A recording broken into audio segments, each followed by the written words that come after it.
आज का जो हमारा टॉपिक है वो है प्लासी का युद्ध और उसका महत्व। प्लासी वार के बारे में हम आज पढ़ेंगे। चलो हम स्टार्ट करते हैं। प्लासी के युद्ध की पहले हम पृष्ठभूमि। प्लासी के युद्ध की पृष्ठभूमि क्या थी, कहाँ से कैसे ये प्लासी युद्ध कैसे हुआ और क्या कारण थे प्लासी युद्ध होने के। कलकत्ता के पतन का समाचार मद्रास पहुंचने पर वहां से क्लाइव और वाटसन के नेतृत्व में एक सेना बंगाल पहुंची। जो लॉर्ड क्लाइव थे और वाटसन उनके साथ थे, उन दोनों के नेतृत्व में क्लाइव ने मनिकचंद को रिश्वत देकर 2 जनवरी 1757 को कलकत्ता पर अधिकार कर लिया। 1757 में कलकत्ता पर उन्होंने अधिकार कर लिया। 9 फरवरी 1757 ईस्वी में नवाब ने क्लाइव से अली जो नगर था, अलीनगर की संधि कर ली। अलीनगर की संधि, अलीनगर जो है सिराजुद्दौला द्वारा कलकत्ता को दिया गया नया नाम था। सिराजुद्दौला ने कलकत्ता को एक नया नाम दिया था, जिसका नाम था वो था अलीनगर। तो अलीनगर की संधि अलीनगर में हुई, इसलिए संधि का नाम अलीनगर संधि ही रखा गया। अलीनगर की संधि 9 फरवरी 1757 ईस्वी, 9 फैब 1757। अब इसमें क्या प्रावधान थे इस संधि के, तो हम देखेंगे। यह संधि जो थी बंगाल के नवाब सिराजुद्दौला और क्लाइव के बीच हुई। जो बंगाल का नवाब था सिराजुद्दौला और अंग्रेज़ों की तरफ से लॉर्ड क्लाइव थे, उनके बीच में ये संधि हुई। इस संधि के द्वारा कंपनी के क्षेत्राधिकार और विशेष अधिकार पुनः स्थापित हो गए। दोबारा से संधि के द्वारा कंपनी के जो अधिकार थे क्षेत्रों पर, और उनको कुछ और विशेष अधिकार मिल गए। कंपनी को नवाब द्वारा मुआवजा देने की बात कही गई। जो कंपनी थी उसको नवाब जो है कंपनी को मुआवजा देगा, जिसका निर्धारण स्वयं नवाब को करना होगा। उसका निर्धारण स्वयं नवाब ही करेगा, क्योंकि वो कितने पैसे उनको दे रहा है, तो उनका अरेंजमेंट जो है नवाब ही करेगा। इसी संधि के तहत कंपनी को अपने स्थलों को दुर्गीकृत करने, जो कंपनी के स्थल थे, जो कंपनी की जगह थी, उनको चारों तरफ से घेरने, दुर्गीकृत का मतलब होता है ये, और सिक्के ढालने की अनुमति प्रदान की गई। जो सिक्के वे अपने सिक्के ढाल सकते थे, वे अपने अनुसार अपने सिक्के ढाल सकते थे कंपनी जो थी, तो उनको ये जो है ये अनुमति उनको प्राप्त हुई। प्लासी का युद्ध 23 जून 1757 AD, जो इसका समय टाइम है ये है 23 जून 1757।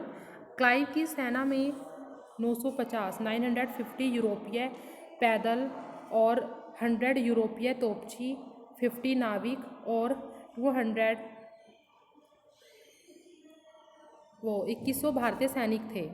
और नवाब की जो सेना थी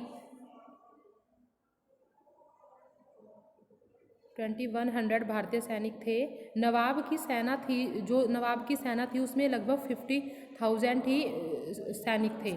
नवाब की सेना में सिर्फ 50,000 थे। युद्ध में मीर जाफर ने धोखा दिया। जो मीर जाफर हैं उन्होंने युद्ध में धोखा दिया। नवाब की ओर से मीर मदान, मोहनलाल और कुछ फ्रांसीसी सैनिकों ने भाग लिया। मीर मदान युद्ध में मारे गए और अंग्रेज जो थे विजयी हो गए।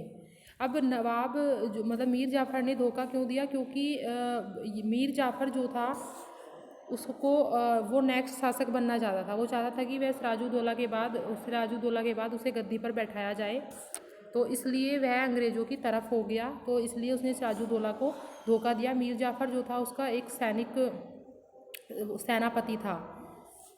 मीर जाफर सिराजुद्दौला का सेनापति था। युद्ध में उसने सिराजुद्दौला को धोखा दिया। मीर मदान युद्ध में मारा गया और अंग्रेज जो है विजयी हो गए। नवाब भागकर मुर्शिदाबाद पहुंचा, जहां मीर जाफर के लड़के मीरन ने मोहम्मद बेग द्वारा उसका कत्ल करवा दिया।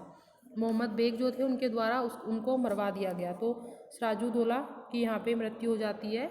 प्लासी जो है नादिया ज़िले में गंगा तट पर स्थित है। जो युद्ध में बंगाल सेना के 500 सैनिक मरे, बंगाल सेना जो थी उनके 500 सैनिक उसमें मर गए, इतने ही जख्मी हुए, और कुछ जो अंग्रेजी सेना थी उसके सिर्फ 23 सैनिक ही मरे और 49 जो थे जख्मी हुए।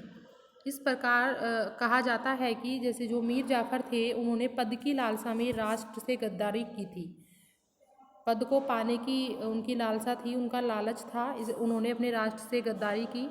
युद्ध के बाद कंपनी को 24 फरगने की जमींदारी प्राप्त हुई। जब प्लासी का युद्ध समाप्त हो गया तो कंपनी को 24 फरगने की जमींदारी मिल गई, जिससे उनकी आय में भी वृद्धि हुई। उनकी आय जो थी ज़्यादा होने लगी। इसके साथ ही दस्तकों का और भी अधिक दुरुपयोग शुरू हो गया। जो दस्तक थे उनका मतलब वे अच्छे से पालन नहीं करते थे, तो उनका दुरुपयोग उन्होंने शुरू कर दिया। क्लाइव को 2,34,000 रुपये भेंट मिली। जो लॉर्ड क्लाइव थे उनको ये पैसे मिले 2,34,000 और 50 लाख रुपये सेना और नाविकों के लिए मिला।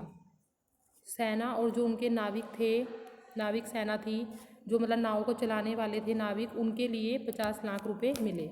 अब प्लासी के युद्ध के क्या परिणाम हुए, महत्वपूर्ण परिणाम कि उसके बाद क्या हुआ। प्लासी के युद्ध के परिणामों के संदर्भ में जो मेल्सन हैं वे लिखते हैं, इतना तत्कालिक, स्थायी और प्रभावशाली परिणामों वाला कोई युद्ध नहीं हुआ। उस समय पर कोई भी ऐसा स्थायी और प्रभावशाली परिणामों वाला ऐसा कोई युद्ध पहले नहीं हुआ। इस युद्ध में विजय ने बंगाल में अंग्रेजी साम्राज्य की नींव डाल दी। इस युद्ध के बाद जो विजय हुई अंग्रेज़ों की, उसमें क्या हुआ कि बंगाल में अंग्रेजी साम्राज्य की नींव डली। सर जादूनाथ सरकार ने लिखा है, एक इतिहासकार हैं सर जादूनाथ सरकार, वे लिखते हैं 23 जून 1757 को भारत में मध्यकालीन युग का अंत हो गया।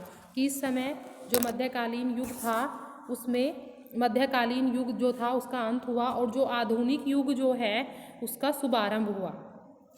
मॉडर्न पीरियड हमारा आ जाता है इसके बाद। तो प्लासी युद्ध के 20 वर्ष बाद ही देश जो है धर्मतंत्रीय शासन के अभिशाप से मुक्त होने लगा। जो धर्मतंत्रीय हमारा शासन था उसके अभिशाप से मुक्त होने लगा कि जो धार्मिक हमारी परंपराएं थी वो ख़त्म होती चली गई। मीर जाफ़र को नवाब बनाया गया और बनाया जाना जो था वो प्रथम क्रांति कही गई, क्योंकि मीर जाफ़र ने धोखा किया था प्लासी के युद्ध में सिराजुद्दौला से, तो उसके बाद उसको मतलब षड्यंत्र से ही वह नवाब बना था, तो ये प्रथम क्रांति कही गई है। इससे न केवल कंपनी को बल्कि अधिकारियों को भी फायदा हुआ।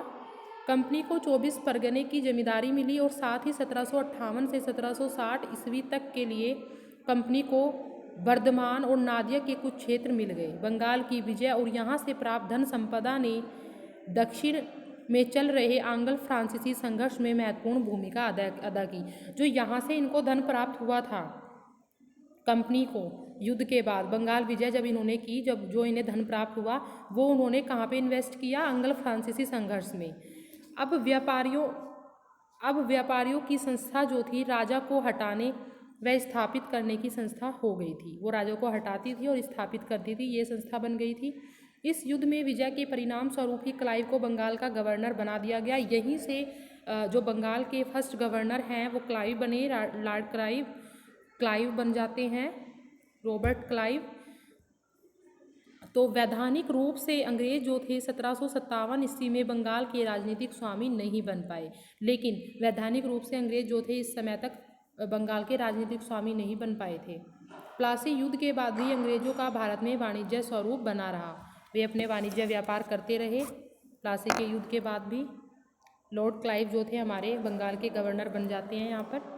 सो स्टूडेंट्स, आज का जो हमारा टॉपिक है प्लासी का जो युद्ध हमने पढ़ा ये यहाँ पर कंप्लीट हो जाता है। अब नेक्स्ट वीडियो में हम मैसूर के बारे में पढ़ेंगे, क्योंकि मैसूर जो था ये मतलब इन्होंने इस पर भी अंग्रेज़ों ने अपना विस्तार किया, इसे अपने राज्य में मिलाया।